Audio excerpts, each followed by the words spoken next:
Carmelo Cantone, capogruppo di Forza Italia al Consiglio Comunale di Agrigento, si associa alle richieste di chiarimenti avanzati dai colleghi Firetto e Bruccoleri e dal Codicons, responsabile Giuseppe Di Rosa, in merito agli eventi di destinazione Agrigento finanziati tutti con soldi pubblici provenienti dalla Regione e dall'imposta di soggiorno. Con una nota inviata al Presidente del Consiglio, Carmelo Cantone, che è anche Presidente della Commissione Turismo Spettacoli, sollecita un immediato incontro tra i capigruppo per cercare di comprendere con chiarezza l'entità e la qualità delle spese sostenute dall'amministrazione Miccichè in occasione dello scorso Natale. Abbiamo il dovere politico, sostiene il consigliere comunale di Forza Italia Carmelo Cantone, di verificare costantemente la correttezza di ogni singola scelta e pertanto pretendere una chiarezza sui costi complessivi e dettagliati delle manifestazioni organizzate dal Comune,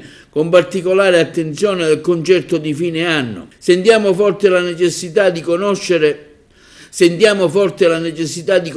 altresì le relativi fonti di finanziamento e l'elenco dei fornitori scelti. Crediamo, continua Cantone, pertanto che sia urgente e indispensabile un chiarimento tra i capigruppo per un confronto franco e costruttivo al fine di chiarire e di concordare le importanti scelte da compiere, soprattutto per non perdere lo spirito di fiducia tra i diversi componenti del Consiglio Comunale, necessario per continuare a lavorare sinergicamente al servizio della città.